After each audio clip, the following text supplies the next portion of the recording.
yang mengenai penelitian dari saudara Rismond Hasiolan Sianipar mengenai ijazah Pak Jokowi yang diupload oleh scan ijazah Pak Jokowi diupload oleh Dian Sandi, yang kemudian dia teliti kembali, ya, yang sebetulnya akhirnya dia menemukan mendapatkan yang namanya ada emboss, ada lintasan merah, dan juga ada watermark.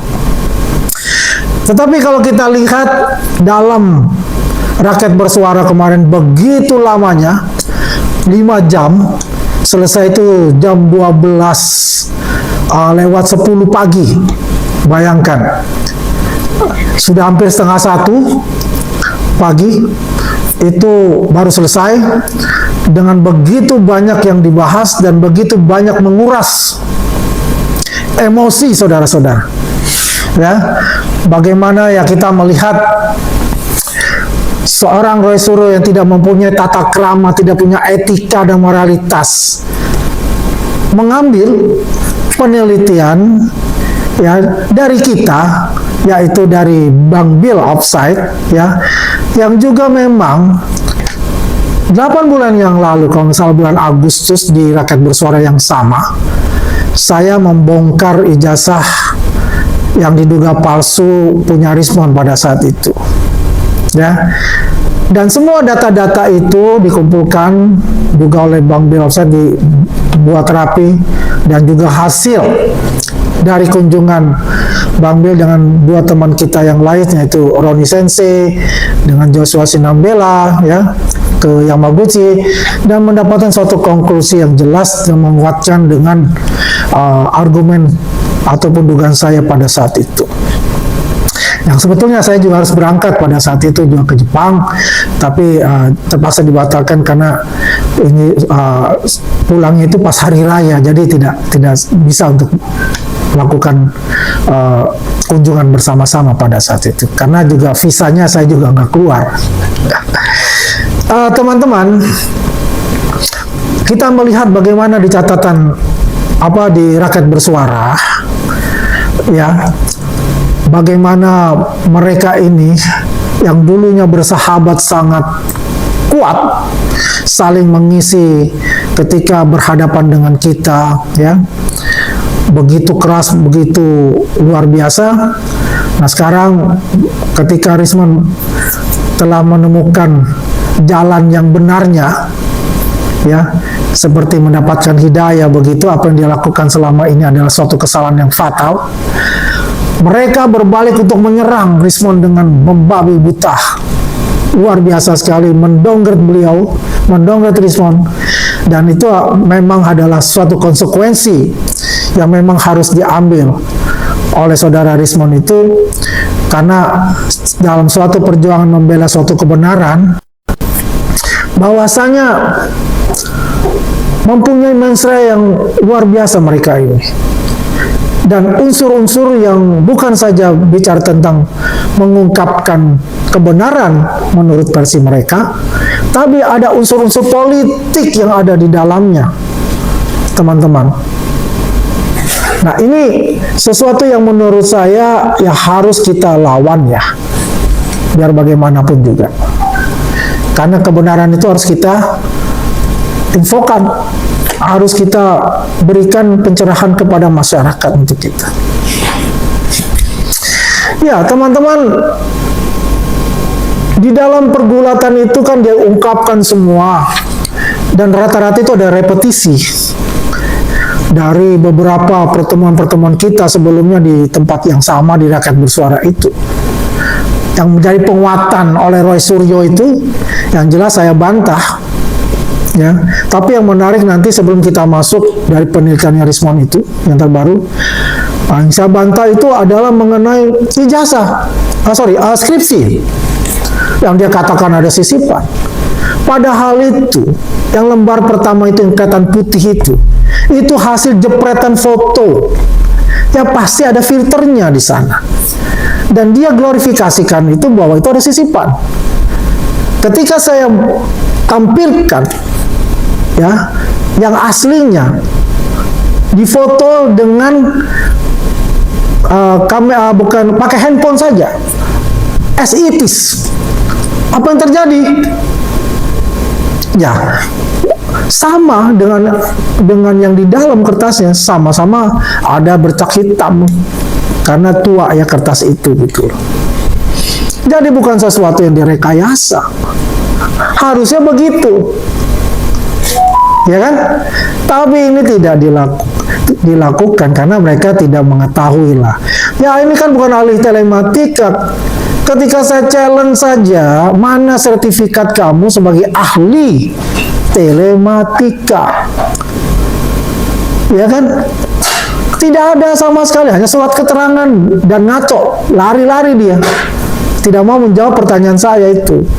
Makanya saya katakan, dia itu bukan ahli telematika, ahli teletabis. Karena dia tuh merasa gitu, dia mengajari anak-anak umur 5 tahun ke 6 tahun seperti itu. Yang dia pikir dia itu hanya dia yang paling pintar dengan itu. Ya inilah dinamakan NPD, narcissistic personal disorder. Ini dia orangnya seperti itu. Ya.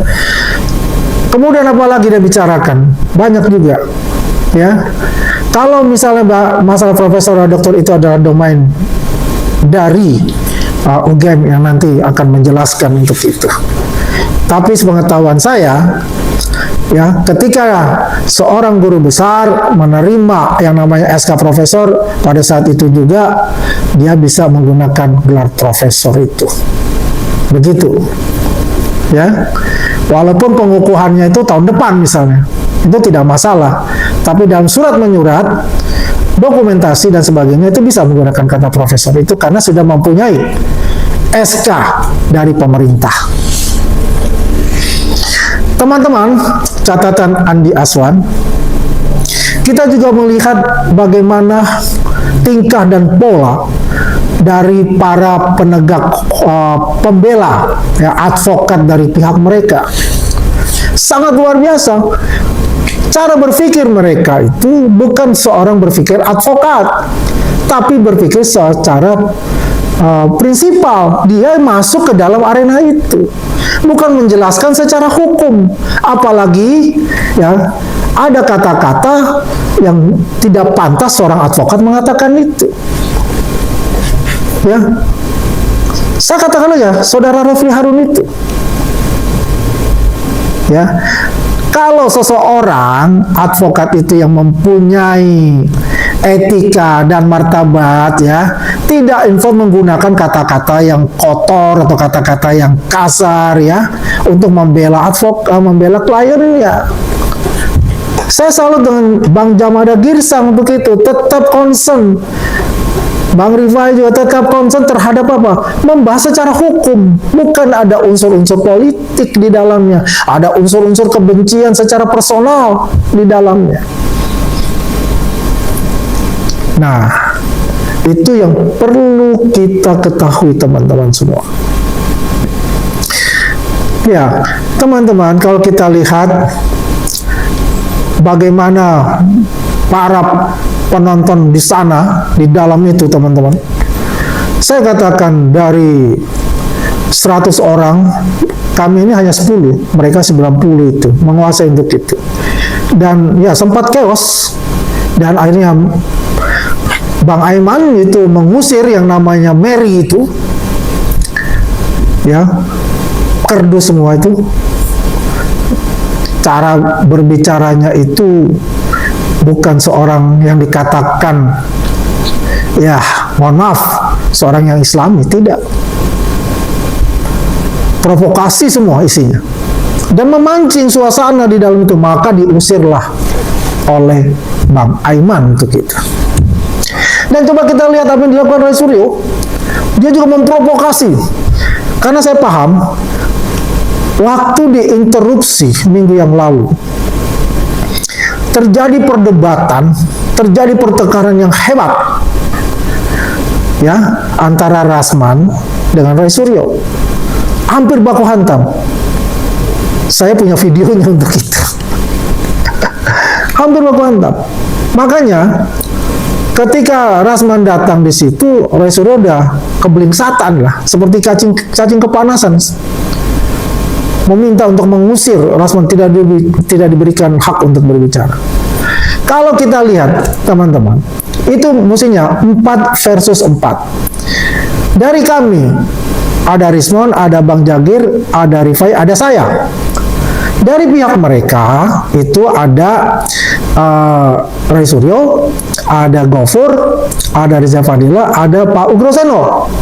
Tetapi di situ muncullah yang namanya Azam Khan, muncul yang namanya Al-Katiri, yang mohon maaf itu tidak muncul pula yang namanya Refli Harun.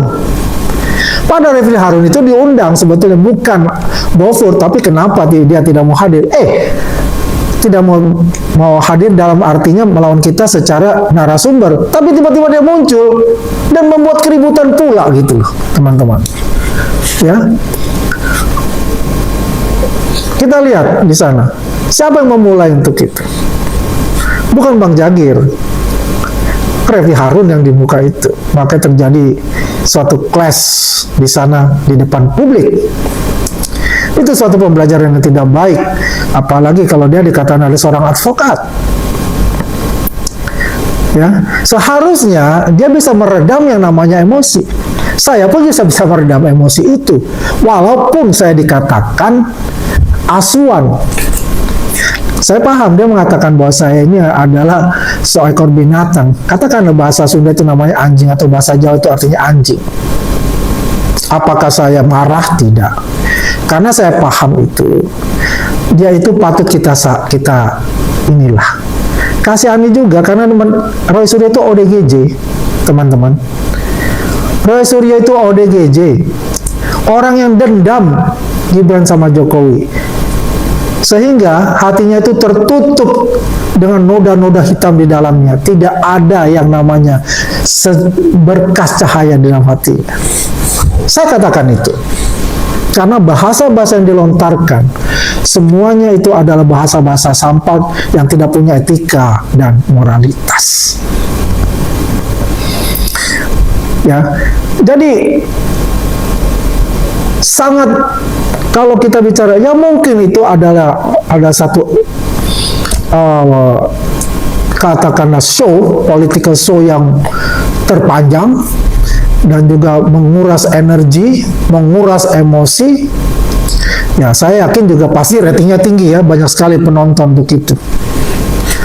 Tapi ada satu pembelajaran yang harus kita pahami pula. Kita jangan sampai sebetulnya mempertontonkan yang namanya kebrutalan, mempertontonkan yang namanya pertarungan, bukan suatu hal yang substansif yang kita adu argumentasikan, tapi sesuatu hal yang bersifat pribadi di sana. Bisa saya katakan itu, ya. Tapi ya memang menarik, biar bagaimanapun apa yang dilakukan itu antara Roy Suryo versus Rismon itu, ya walaupun dikatakan di kubu sebelah dikuliti dan sebagainya, saya masih apresiasi kepada Rismon yang bisa menahan juga emosinya itu, ya, dia paham situasi itu, ya. Tapi kalau kita lihat yang sekarang rame oleh yang namanya topi merah yang mengatakan bahwa itu adalah editan yang dibuat. Saya katakan teman-teman, saya mempunyai 4 sampel yang sama lulus dengan Pak Jokowi, yaitu Pak Sigit, Pak Hardianto, ada Ibu Sri, ya. Yang 3 ini dan dengan Pak Jokowi sendiri, ya. Itu yang dibilang Gajah Adam itu sama yang ditampilkan Rismon itu. Dan itu bukan editan. Coba perhatikan baik-baik, ya. Coba lihat baik-baik. Ya, di situ ada punya Pak Sigit, ya. Coba lihat yang ada kotak merah, ya. Yang di kotak merah itu di bawah Gajah Adam tulisannya, ya kan? Kemudian Pak Hardianto tulisannya, yang di kotak merah juga Gajah Adam di situ. Pak Jokowi, coba lihat Gajah Adam. Ya, ini bukan sesuatu yang dikatakan editan. Artinya ada dua kemungkinan di sini, ya. Dalam mencetak yang namanya blanko ijazah ini yang ada watermarknya ini, kemungkinan apakah itu fungsinya sebagai pengunci ya untuk watermark ini, ataukah ini salah cetak dalam blanko tersebut, ya. Yang jelas itu nanti akan dijawab oleh Universitas Gadjah Mada untuk itu. Tapi berdasarkan kajian kita, ya, secara forensik juga, ya, algoritma juga, ini semua 4 ini sama, gajah Adamnya ada. Tapi bukan sesuatu yang dibilang editan, ya. Nah, kita bisa challenge itu, yang katanya topi merah itu. Dan kalau topi merah itu mengatakan bahwasanya itu ada ijazahnya palsu 99,9% juga mengamini apa yang dikatakan oleh Suryo, saya akan tuntut saudara. Saya akan LP-kan saudara juga. Camkan itu. Ya. Jadi teman-teman, kalau kita melihat ini, memang seharusnya kita menunggu bagaimana P21 itu, dan juga proses pengadilan nanti dan pembuktiannya, ya. Jadi kita melihat di sini sekali lagi, coba teman-teman lihat lagi ijazah tersebut.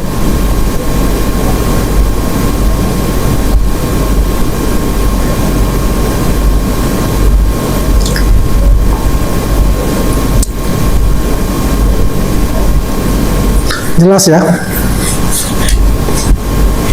Jadi narasi mereka ini selalu membuat bagaimana, ya, masyarakat awam ataupun yang tidak mengerti mengenai proses yang namanya digital forensik, image processing, face recognition itu akan dibawa, akan ditarik oleh mereka untuk itu. Ya, jadi selama ini ada repetisi-repetisi yang dilakukan oleh mereka, ya, dan lucunya itu menggunakan kita punya penelitian gitu tanpa izin. Makanya Roy Suryo itu tidak mempunyai etika dan moralitas itu.